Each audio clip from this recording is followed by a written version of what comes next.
Good evening, everybody, and welcome to another edition of Ohio Sports Talk represents the Maxon Report. Tonight we have Mr. Lewis on out of Cleveland, Ohio, uh, committed to Louisville, right across the street from where I am here in Cincinnati. Defensive end. Welcome to the program, Mr. Lewis. How are you doing tonight? I'm great, man. I'm glad to be on here. Hey, we're proud to have you on, man. A lot of Sure. accomplishments, still a lot of things left on your plate, and we'll definitely dive into that. Of course.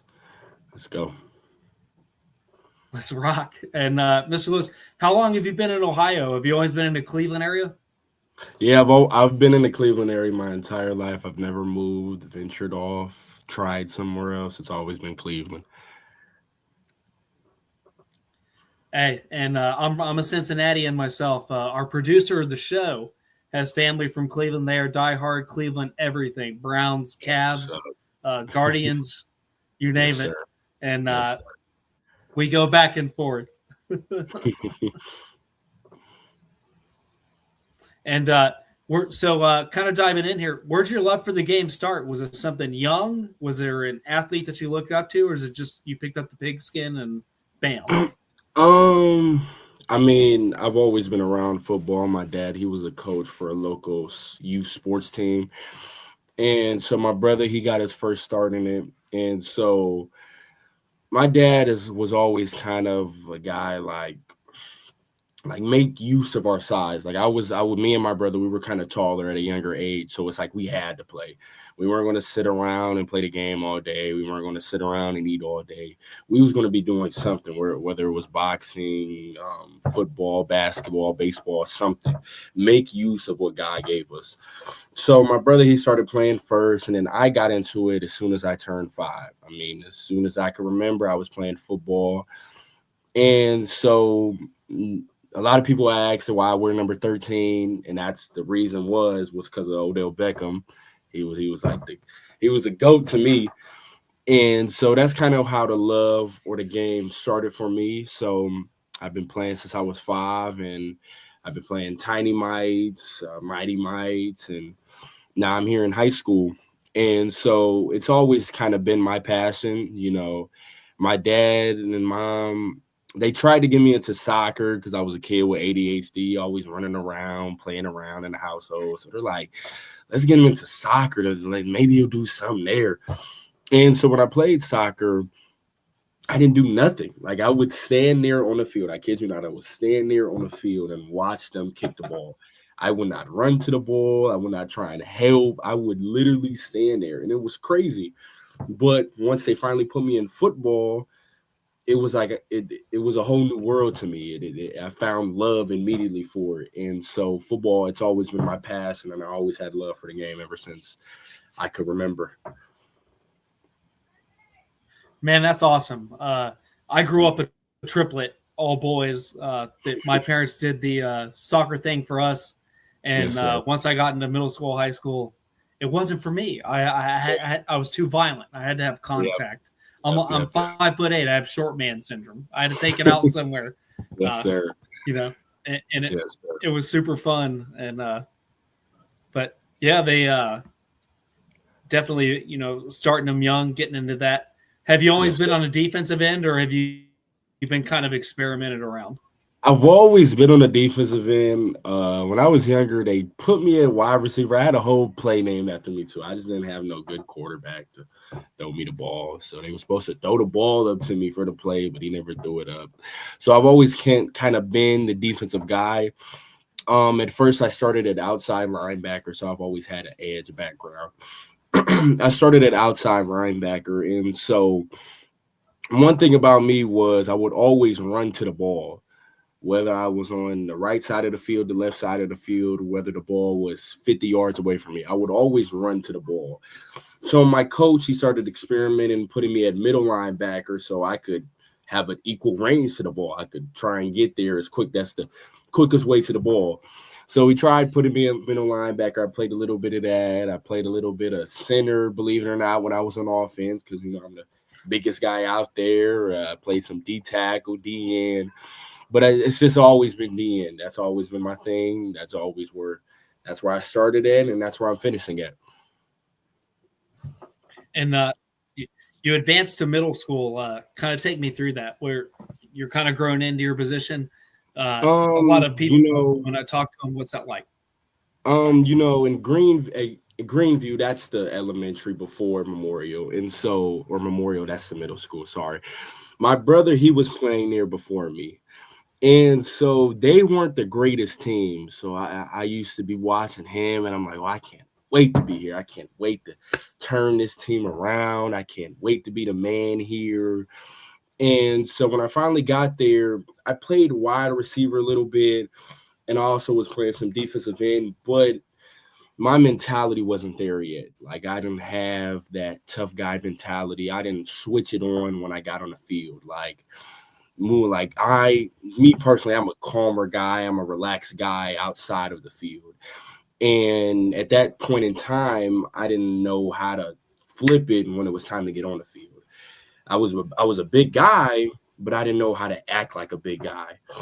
And so 7th grade, I kind of got injured and I didn't really get to play. And so once 8th grade came around, that was kind of my awakening per se. I started popping off on the field, and I was getting involved in every play. I played a little bit of offensive tackle, but defensive end was my main position. I mean, I probably had about 8 sacks, 35 tackles. It was a great middle school year. And so my head coach, he just let us run wild. He let us just be us. He let us play the game of football. It wasn't too many defensive plays. It was just play football. I mean, who's going to be the better player? Who's going to be the bigger player? So that's kind of how my middle school football was, and I loved it. It was one of my favorite years of football. That's a little bit of Nick Saban mentality, hat on hat, helmet on helmet. Yes, sir. No gap assignments. Just go out and get it. And go out there. That's the way we coach. Yes.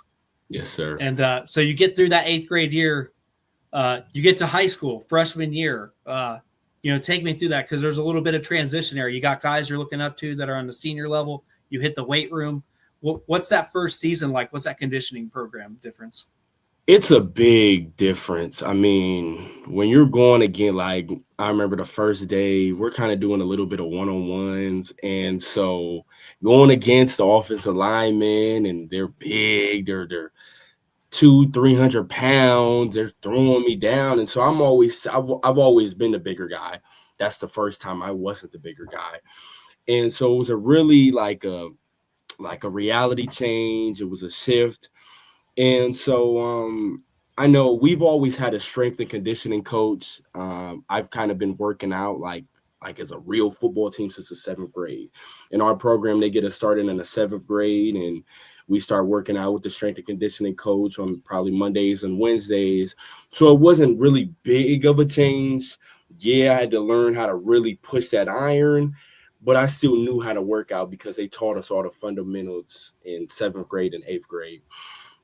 And so once freshman year came around, I mean, I was soaking wet. I was 175. I was 175, 6'3". And so I'm just trying to find my footing. I'm trying to see where I belong at, see where I fit in at. And so I'm playing defensive end, but I'm smaller.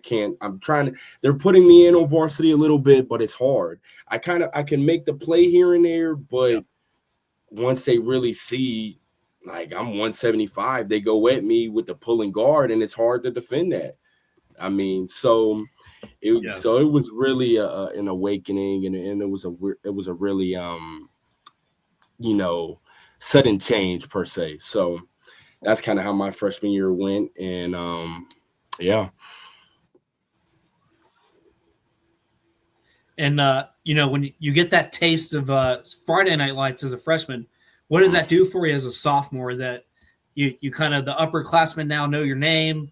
The coaches, obviously, they have some trust and faith in you. You go in there. It's go time. It's time to put on some weight. You go through that body chemistry. Kind of take me through that. Because I was expected to play 2024 season. Yes, sir. No, you're okay. We have a delay, so I apologize. Yeah. That's what me. I was expected to play as a sophomore, like start as a sophomore. I mean, the D-line coach, he came in there and said it's an open spot, and so I'm working hard to get it. I'm eating every single day. I'm eating every chance I get, trying to find all the food I can get. And I probably get up to about 205, 210. And so I finally I'm starting to learn how to really push that iron compared to freshman year. Freshman year, my problem was I wasn't really pushing that iron. I was ducking the weight room. I didn't want to bench 185. I didn't want to put all that on my chest.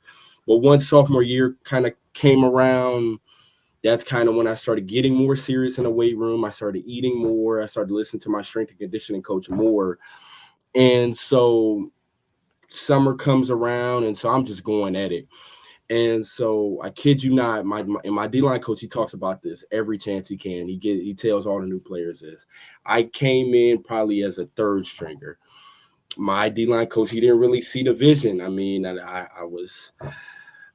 still kind of looked like I was soaking wet just a little bit. Didn't look like I was ready to play varsity football. Didn't have the greatest footwork. And so once some pads came on, it was kind of like a whole flip. Like I just started playing totally different. Footwork, it all came along. Hand placement, it all came along. And so my head coach, Coach Powers, he always trusted in me. From the time I was a freshman, he would always put me in a game. And so he was the first one to kind of believe in me. And so he trusted in me and said he needs to start. And I was starting alongside his son. So it was me and this guy named Israel Powers. He's playing at Central State now. And so I learned a lot from him. He's a great pass rusher. So he taught me a lot of things. And so first game came around and I'm having first game jitters and, I'm still learning the game. I'm still going against these big guys. I'm still taller than everyone. I'm just out bigger than everyone. And so I'm still learning everything, still trying to get my footing. I'm probably lining up 10 yards off of the ball without even realizing it until after the game. They looked at the film and they're like, why were you doing this? And so it was just, it was a great experience. I got a lot of great experience from that year. And I ended the year with about 8 sacks and probably about 50 tackles. And that kind of where it all started. And I'm like, maybe I can do something with this football stuff. And that's how my sophomore year went. And so it shaped the rest of my years. And I know it was a rough year, not to talk negatively. I know it was a rough year as a team, 2-8, a little bit, some close ones, some heartbreakers there, that's part of the growth. And you go in there, like you said, you don't really kind of get your footing in as a sophomore. You're growing into your body. And, the clock strikes 0 on your 10 game season. Now you got last year, big improvement for the team, and we'll definitely dive into that. But now that you're up there, you're going into junior season. Now you're seen as a locker room figure. How does Mr. Lewis approach this season? Kind of take me through that, especially the off season mentality, and moving forward to rocking and rolling last season. I mean, everything started getting amped up tremendously. I mean, when I tell you I started eating so much, I started eating like a caveman. It's like I got up to about 245. I'm pushing the iron. I'm feeling good. I'm working out during winter break finally. I'm getting extra work in. I started going to a trainer. His name is Coach Moore. Coach Trevor, I trained all the way out in Avon. That's about 40 minutes away from me. So I started training there probably every Sunday or Saturday. And so I was just putting in the work because I knew I have an opportunity to play in college. I have an opportunity to probably do something with my life going forward with this football stuff. And so I just really started being more serious with it. And so one thing the past teams struggled with my sophomore year, like how you said the 2-8, and freshman year, how we went 2-8. The problem was we had our last head coach's mentality. I came in with our current head coach, Coach Powers, but my sophomore and freshman year, the seniors had a different mentality. They had our past head coach, Coach Hall's mentality. And so that junior year, everyone there had the head coach's mentality. We all came in with him. We all been building with him. We all know how to lead a team with his guidance. And so that kind of played a pivotal role in our success of that year. And so I got big. It wasn't a good 245 because it was kind of sloppy. I was just eating so much. It wasn't muscle. It was just a bunch of food. And so summer conditioning. You still had some muscle on there because I still had some muscle, but it was mainly, weight, mainly food. And so summer conditioning comes around. I kind of all tones all up. I get to about 225, 230 during the season. And so that's kind of what I was playing at the whole time. And, I just started blowing up. I started having breakout games. I remember our third game of the season, we played a team called Willoughby South. And so we probably haven't beat Willoughby South for about 5-6 years. I mean, they were dang near a rival. We could not beat them.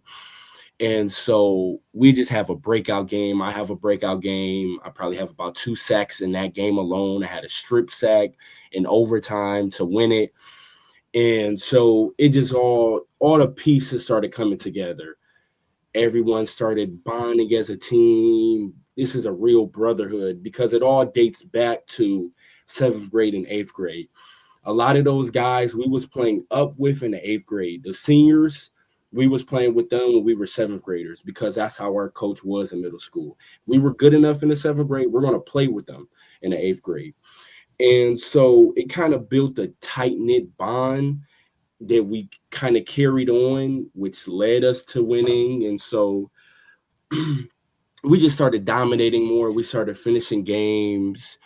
Teams started recognizing who I am. I'm on a scouting report now. If you see me on this side, they're not going to run that way. They're going to run the other way. And so it was a great season overall. We could have done better, but I had a great year, and that's kind of a 4-game win streak. Yes, sir.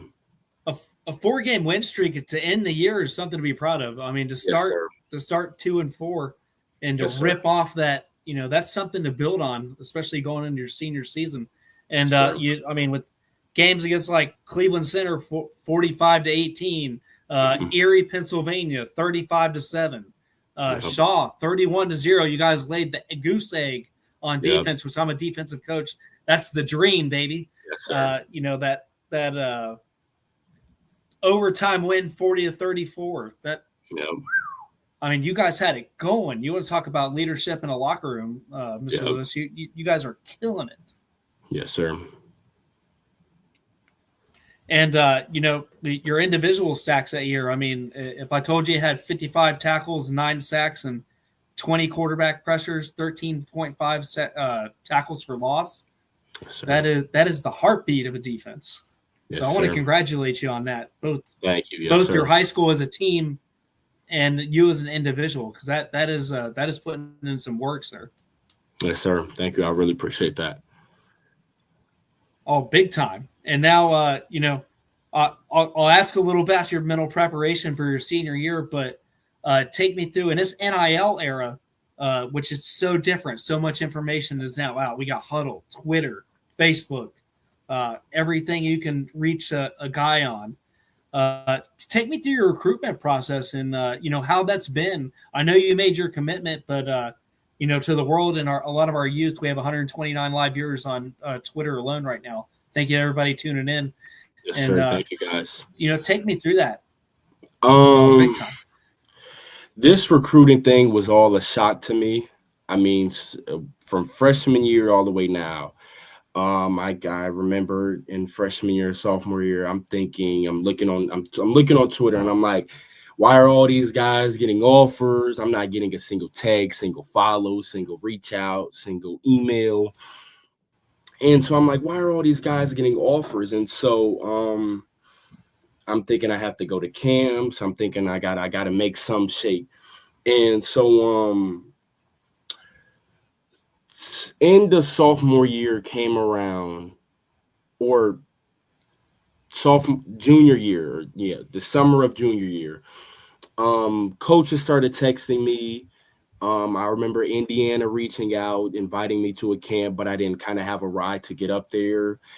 And so that's kind of when my dreams started, coming true. I'm like, oh, I could really play football in college. And so that whole summer was kind of dead. I didn't text anyone. No one reached out to me. Around probably August 22nd of the first game, I remember we beat Euclid and Western Michigan. They reached out to me, inviting me to a game. And that's kind of where it all started. That's kind of where I got my foot in. And so I remember going to the game. It was a great game. I got to watch some great guys play. That one guy, he's on the Chargers now. I forgot his name, but he's a really good player. Oh, wow. And so that's kind of where it all started. I mean, after that, Buffalo invited me, and that's when I got my first offer. And I was so proud. I mean, I was so happy. My family was proud of me. They didn't think it was, they didn't think this would come true. They're all shocked. And so I get the offer from Buffalo. The next week, Western Michigan offers. A few weeks later, Kent State offers. And so I'm getting all these MAC offers, and none of the Power 4 schools are my coach likes to say, pulling the trigger. They're not taking a chance on me. They're not offering me. And so January came around, and that's kind of where everything blew up. I remember previously in November, I went to watch Michigan State play. They played Michigan. It was a great night game. And I didn't talk to a single coach. I didn't talk to a head coach, D-line coach, recruiting guy, nothing. They just had so many guys there, so they couldn't really talk to anyone. And so I kind of had them completely off my board. And so January came around. One of the coaches actually came down to do a home visit. And so during that time, I'm shocked. I'm like, a coach is coming down for a home visit when my coach called me. And he's like, yeah, they want to come. And so I'm like, what do you mean? I didn't really know nothing of this, because we never really had any coaches come to the school when I was a freshman and a sophomore. I'm all new to it. And so they come by and they're talking to me and whatnot, and they invite me to their junior day. Their junior day comes by, I think it was that same week or it was that next week. And so I go on to junior day, and Coach Fitzgerald, he offers me. And that was my 7th offer, my first Power 4 offer. I'm like, wow, I'm ecstatic. All my friends are telling me congrats. My family, they're telling me congrats. And so that's when everything just started blowing up. Next thing you know, Louisville, they come calling, and they come down, they come down, do a visit. Coach Morrow, he comes, Coach Braun. Wow. Yeah, it was the whole guy. It was Coach Brady, Coach Braun's son, one of the recruiting guys. They all come down to see me. And so I didn't realize at the time how big that was, the head coach and the GM coming to see you. And so after that, during that whole January, it was just a bunch of coaches. Miami, Ohio, they came down. Ohio State, they came. It was a bunch of coaches, and I was just shocked. And that's kind of where it all started. February kind of went a little quiet. I got a few offers. March, I got the big Ohio State offer, and everyone, they're telling me, oh my God, you got to take that offer. You got to take that. You got to go there. And so it's like, I'm hearing them, but I also want to make sure I want to pick what's best for me and my family. Yes. And so I take the visit that next week to, it was Louisville. I take the visit to Louisville. And so I just have a great time. It's a great family vibe down there. And so the next week I take a visit to Michigan State and Purdue and Illinois, so forth and so on. And so it was a lot to take in, considering I had to go to all these visits, and we drove to every single place. And so, some kids that, you see with 50 offers and whatnot, they got a chance to see some of these programs their sophomore year or their freshman year. And So it's kind of like I'm late in the game. I'm not really able to see every single program the way I want to see it. I don't have a bunch of time, because the longer you take, the longer NIL goes away, because they have to maybe allocate that money towards a sooner recruit or a sooner commit. And so I'm not really able to look at every single program the way I really wanted to, compared to other guys that could have. And so NIL, it wasn't a big thing for me going into my commitment process. Some schools have offered me more, but I still decided to go with Louisville. And so, it's a big thing now, the NIL. I mean, it could be Yes. really life changing, and some school might be offering this, some school might be offering this, some school might do a 24-month or 22-month term, some school might do an 11-month term. So it's whatever is genuinely best for you and your family. You can make NIL anywhere. I remember we had our combine not too long ago. I think it was about 2 weeks ago. And so I think it was a D2 school that said what's up to me. I remember him saying hey to me before my recruitment all blasted or whatever. And so he was like, hey, you have a home here, whatever. You have a home here whenever. And so he was talking about how a guy on the team is making 6 figures. And that's at a D2 school. They're paying guys at a D2 school. And I didn't realize that NIL is everywhere. Like, it's kids now should pick wherever they want to play it. That's kind of how it is now. You could play early here and you could still make some NIL. You could still make some money. And so that's kind of how it really is now. Now I'm committed to Louisville. I feel at home there. It's home. Yes. And my family feels at home there. They love it and they love my decision and whatnot. And they really help me with my decision as well. And that's great to hear, especially as a coach myself, that all the aspects of my family and Yes, sir. how you guys fit and how you did take all the visits. You got Yes, together sir. and you said, this is home. This is what's going to be for me. This is where Mr. Lewis is going to go in the locker room and absolutely do what you do best. And, Yes, sir. Whether it's dominate in the weight room, dominate on the field, or being that leader.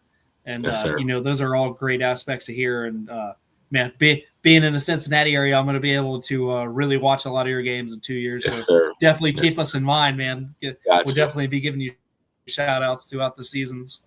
Yes, And, sir. That's all really proud to hear. I love to hear that in your journey. Yes, sir. Sometimes we get short snippets of athletes that kind of give us a little bit of overview, but to really dive in with a microscope and let us know how your journey went from start to finish. We really appreciate that. And it's not even fully finished yet. It's finished on the commitment part because, your senior year coming up. And I want to thank you for really diving into your commitment.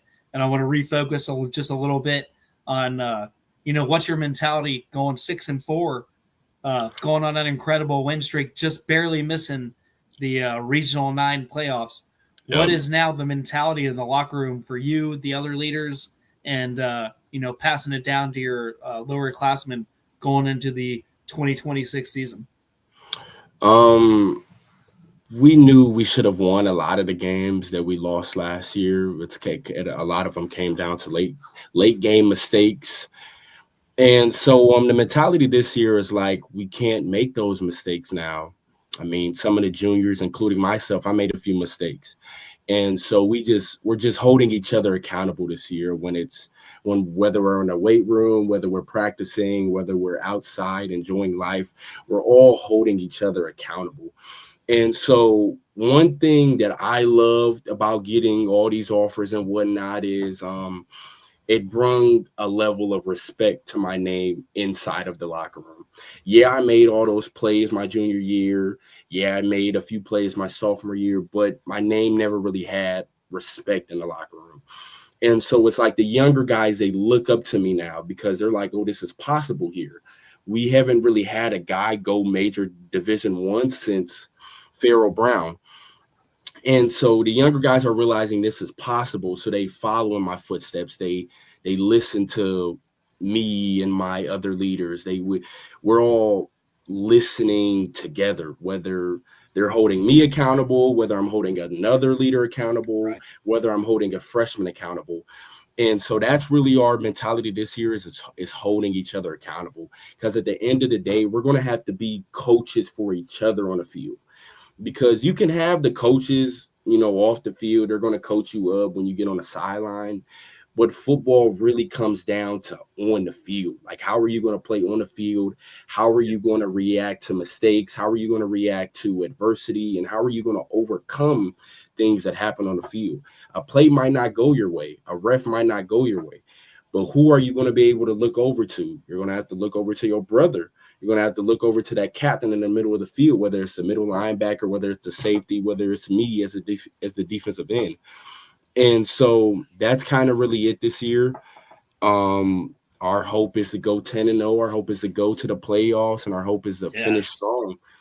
And so that's kind of where we're at this year, and we've really been trying hard to make that come true. I mean, a lot of us, we work out at 6 a.m. before team workouts, and we work out with the team, then we practice after. And so a lot of us are just dedicating a lot of our time to football. We want to be better. We want to make a name for ourselves. We want to put Brush on the map, and we want to keep more guys in our program, because since we didn't really win in the past, a lot of younger kids, when they're in middle school, they don't want to stay home and play for our team. Yeah.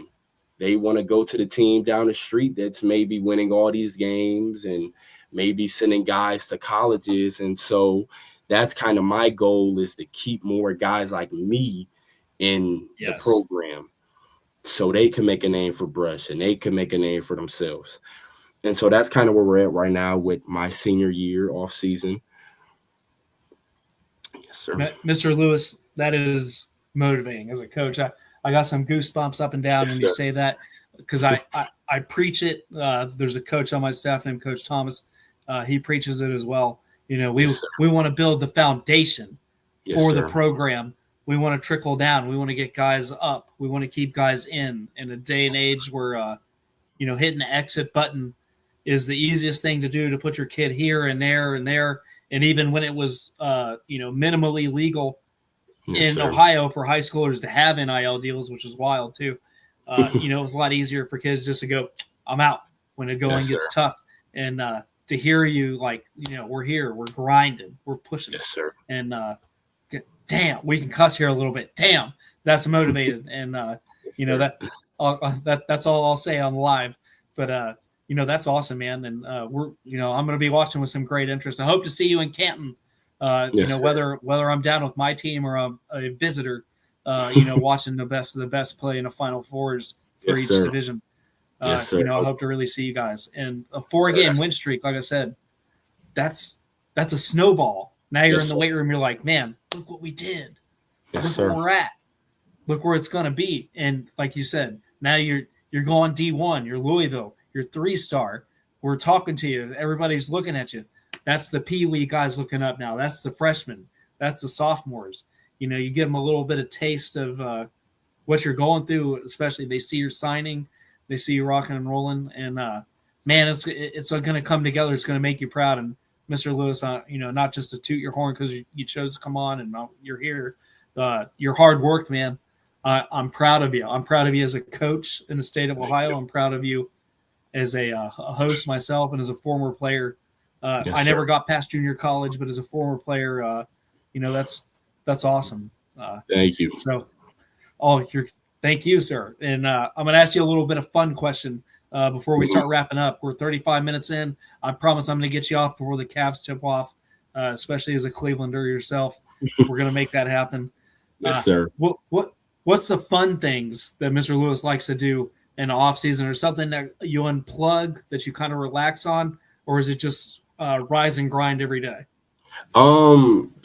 Fun thing for me is hanging out with friends. I mean, we could be riding a bike. We could be chilling at each other's houses. Like, we don't even have to be talking at each other's houses. We could just be on our phones and just enjoying company. I'm a company guy. I like being around people with great energy.